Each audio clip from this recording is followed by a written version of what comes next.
नमस्कार सभी भक्तों को जय श्री कृष्ण और जय नाग देवता। आज हम एक ऐसी पावन तिथि की बात करने जा रहे हैं जो सर्पों की पूजा से जुड़ी है, नाग पंचमी। यह पर्व भारतीय संस्कृति की गहराई, प्रकृति प्रेम और धार्मिक आस्था का प्रतीक है।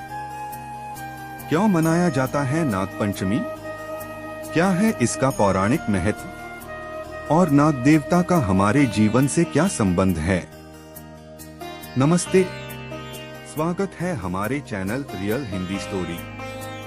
यहाँ आपको मिलेगी श्रिया की प्यारी प्यारी बातें, शरारतें और मस्ती से भरी एक मासूम दुनिया।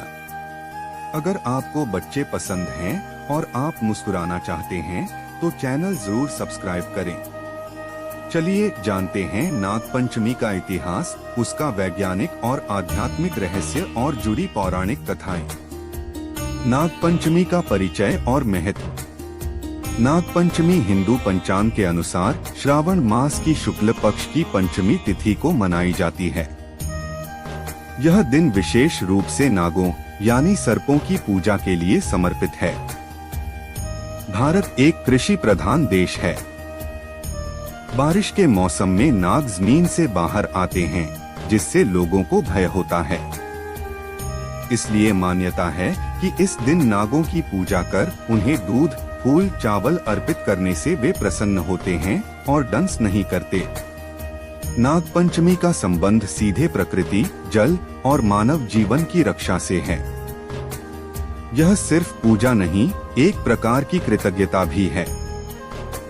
नागों का पौराणिक इतिहास। भारतीय धर्म ग्रंथों में नागों का बहुत ही गहरा स्थान है। शेषनाग भगवान विष्णु जिन पर विश्राम करते हैं। वासुकी नाग जिन्हें भगवान शिव ने अपने गले में धारण किया। तक्षक नाग जिन्होंने परीक्षित राजा को डंसा था।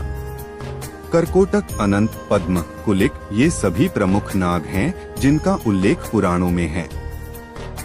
महाभारत में नागों की वंशावली विस्तार से बताई गई है। कश्यप ऋषि और उनकी पत्नी कद्रू से नागों का जन्म हुआ। उनके पुत्रों में शेष, वासुकी, तक्षक, करकोटक आदि थे। नागों को देवता के रूप में पूजा जाना इस बात का प्रमाण है कि वे डर के नहीं, श्रद्धा के पात्र रहे हैं। पौराणिक कथा। नाग पंचमी की कथा। एक समय की बात है। एक किसान के 7 बेटे थे। सबसे छोटे बेटे की पत्नी बड़ी पतिव्रता और धर्मनिष्ठ थी। एक दिन खेत जोतते समय किसान के बेटे ने गलती से एक सांप को मार डाला। वह सांप नागराज का पुत्र था। नागराज क्रोधित हो गए और रात को आकर सभी भाइयों को डस दिया। लेकिन जब वे सबसे छोटे बेटे के घर पहुँचे, उसकी पत्नी पूजा कर रही थी और उसने नाग देवता से क्षमा मांगी।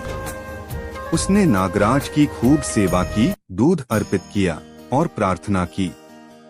नागराज प्रसन्न हुए और उन्होंने न केवल उस स्त्री को क्षमा किया, बल्कि सभी मरे हुए भाइयों को भी जीवन दान दिया। तभी से नाग पंचमी पर नागों को दूध पिलाने, पूजा करने और उनकी कृपा पाने की परंपरा चली आ रही है। नागों की पूजा विधि। इस दिन लोग निम्न प्रकार से पूजा करते हैं। दीवार पर नाग का चित्र बनाकर या मूर्ति या प्रतिमा रखकर उसकी पूजा की जाती है। दूध, कुशा, चंदन, पुष्प, अक्षत और दूब अर्पित की जाती है। नमो भगवते वासुकेशाय फणिना पत्ये नमः मंत्र का जाप किया जाता है। कुछ स्थानों पर महिलाएं व्रत रखती हैं और सर्पदेवता की कथा सुनती हैं। देश भर में नाग पंचमी की मान्यताएं। महाराष्ट्र में इस दिन गांवों में नाग मंदिरों में उत्सव होते हैं। लोग दूध और फूल लेकर नाग देवता के दर्शन को जाते हैं। उत्तर प्रदेश और बिहार में घर की दीवारों पर गोबर से नाग बनाए जाते हैं। दक्षिण भारत में विशेष रूप से कर्नाटक और केरल में महिलाएं व्रत रखकर नाग देवता की पूजा करती हैं। नेपाल में भी यह पर्व धूमधाम से मनाया जाता है। वैज्ञानिक और सांस्कृतिक दृष्टिकोण। नाग पंचमी केवल एक धार्मिक पर्व नहीं, इसका वैज्ञानिक आधार भी है। वर्षा ऋतु में सर्प अपने बिलों से बाहर आते हैं। दूध नहीं, पर उन्हें नमी और शीतलता प्रिय होती है। नागों का पारिस्थितिकी तंत्र में बहुत बड़ा योगदान है। वे चूहों और कीटों की जनसंख्या नियंत्रित करते हैं। यह पर्व हमें सिखाता है कि हर जीव का प्रकृति में स्थान है और हमें उनका सम्मान करना चाहिए। नाग पंचमी से जुड़े कुछ अन्य रोचक तथ्य। नाग पंचमी पर सांपों को मारना पाप माना गया है। इस दिन सपेरों से सांप खरीदकर लोग पूजा करते हैं।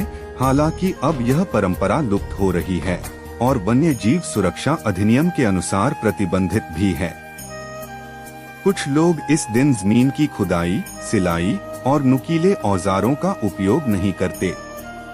नागपंचमी हमें यह सिखाती है कि श्रद्धा और सम्मान केवल इंसानों के लिए नहीं, सभी जीवों के लिए होनी चाहिए। सर्प भले ही भय का प्रतीक लगते हों, परंतु उनका अस्तित्व भी उतना ही जरूरी है जितना हमारा। इस पवित्र पर्व पर आइए हम संकल्प लें, प्रकृति से जुड़, जीवों से प्रेम करें और भारतीय संस्कृति की गहराई को समझें।